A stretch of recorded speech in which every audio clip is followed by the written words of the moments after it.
Hello and welcome back to Shakesyear. We are working on Sejanus, his fall, and we are going to finish up Act 3, Scene 1 today by hearing from Cordus. Now, Cordus, if you remember, is a bit of an historian. He's a writer. He had written these annals of history, which at the beginning of the play we heard might have some controversial stuff in them, and that controversial stuff has indeed come back to bite him here in this Act 3, Scene 1. So we first had Tiberius introducing Nero and Drusus Jr. to the Senate, and they were like, yes, cool, and everybody repledges their loyalty. And then they brought in Silius and put him on this ridiculous trial, saying that he was a traitor and that he was extorting money while he was off fighting wars. And rather than be sentenced and imprisoned and all of this sort of thing, in order to keep his reputation intact, he killed himself rather than sort of letting Tiberius and his crew get to him or do whatever they would to him. And the Agrippina group was sad about that, but they understand the nobility of it. But then Tiberius and his crew bring in Cordus, and they charge him with sedition because in his annals he wrote that Cassius was the last great Roman and that Brutus was also an honorable man. And they're like, you know, if those statements are true, then who and what is Tiberius? Like, that makes him nothing. If Cassius was the last great Roman, like, what is Tiberius and what is the state of Rome? If it's been, you know, this takes place maybe 70 years after that. So if it's been that long, who are the current people if not Romans? So he should, this is sedition, this is treachery, this is really dangerous, what Cordus is saying. And Tiberius is like, okay, let him speak for himself. What does he have to say? And Cordus says, so innocent I am of fact, my lords, as but my words are argued. Yet those words not reaching either prince or prince's parent, the which your law of treason comprehends.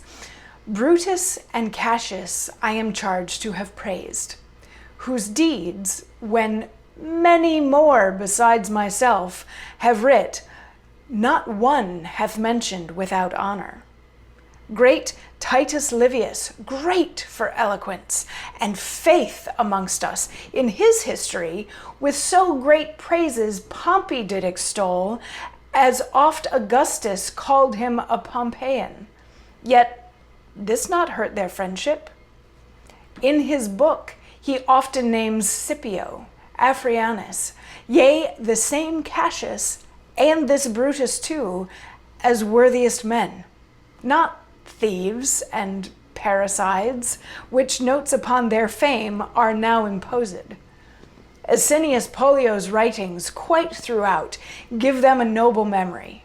So Messala renowned his general Cassius, yet both these lived with Augustus, full of wealth and honors. To Cicero's book, where Cato was heaved up, equal with heaven, what else did Caesar answer, being then dictator, but with a penned oration, as if before the judges? Do but see Antonius' letters. Read but Brutus' pleadings. What vile reproach they hold against Augustus. False, I confess, but with much bitterness. The epigrams of Babaculus and Catullius are read, full stuffed with spite of both the Caesars, yet deified Julius and no less Augustus both bore them and condemned them. I not know promptly to speak it, whether done with more temper or wisdom. For such obloquies, if they despised be, they die suppressed. But if with rage acknowledged, they are confessed. The Greeks I slip, whose license not alone, but also lust did scape unpunished. Or where some one by chance exception took, he words with words revenged. But in my work, what could be aimed more free or farther off from the time's scandal than to write of those whom death from grace or hatred had exempted. Did I, with Brutus and with Cassius, armed and possessed of the Philippi fields, incense the people in the civil cause with dangerous speeches? Or do they, being slain 70 years since, as by their images, which not the conqueror hath defaced, appears, retain that guilty memory with writers? Posterity pays every man his honor, nor shall there want, though I condemned am, that will not only Cassius well approve, and of great Brutus' honor mindful be, but that will also mention make of me. So this is like a senior year thesis essay that he just sort of spouts off in his own defense. And basically what he's saying, this is a very long way of saying it, but basically what he's saying is every writer since Brutus and Cassius lived has praised Brutus and Cassius. Even the Caesars between now and then acknowledge that Brutus and Cassius were great men. And there are other people who have written that Cassius and Brutus were great men, and those writers lived in peace with the Caesars that were reigning at the time.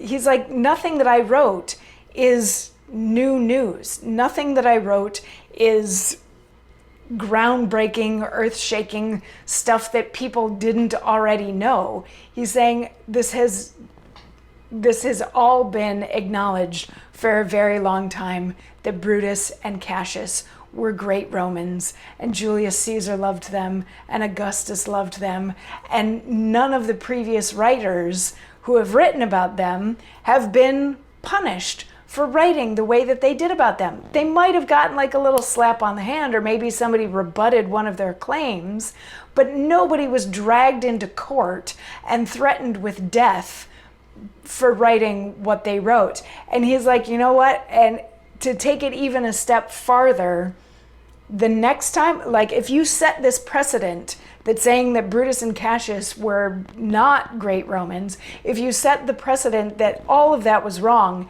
the next person to get arrested for this is going to mention all the writers that I just did, and also me, in their own defense of why it's okay to write this bit of history, why it's okay to publish this sort of thing.